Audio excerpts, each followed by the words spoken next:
সাইয়্যিদুল মুরসালিন মসজিদের চত্বরের মধ্যে বসা ছিলেন। এমন সময় ছোট্ট সন্তান ফাতেমা জোহরা দৌড়ায় গেলেন, আব্বা যান তাড়াতাড়ি করে বাসার মধ্যে আসেন, আম্মা যেন কেমন কেমন করতেছে। পয়গম্বর আর বরদাস্ত করতে পারলেন না, তড়িৎ করে কাজ সমাপন করে বাসার মধ্যে চলে আসলেন। নজর করে দেখেন খাদিজাতুল কুবরার চেহারাটা মলিন হয়ে গেছে, চোখ দুটো অশ্রুসিক্ত নয়ন ভেসে গেছে। ও খাদিজা, আজকে তোমার শরীরের অবস্থা এমন দেখা যাচ্ছে কেন?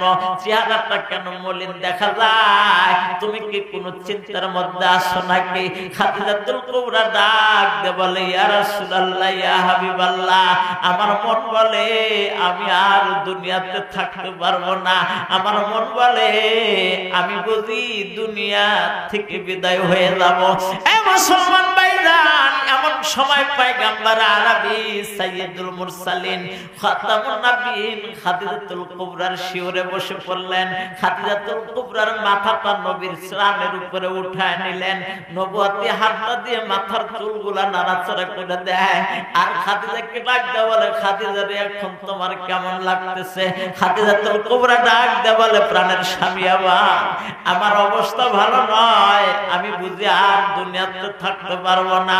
তুমি থাকতে পারবা না, এটাই তো স্বাভাবিক। দুনিয়া থেকে সব মানুষ বিদায় হয়ে যাবে, তুমিও যাবে, এটাই তো স্বাভাবিক।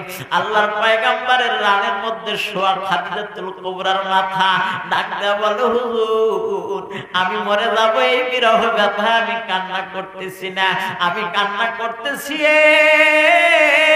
খাঁচার ভেতর থেকে প্রাণ পাখিটা যখন উড়াল দিয়ে চলে যাবে, আমার ছোট খাঁচাটা জমিনের মধ্যে পড়ে থাকবে, লোকেরা মিলিয়া মিশিয়া যখন কবরের মধ্যে রাখবে, আমি খাদিজাতুল কুবরার সাথে না জানি কবরের হালাতটা কেমন হবে। এই ভয়ে আমি খাদিজাতুল কুবরা কান্না করি। জোরে কান্না সুবহানাল্লাহ।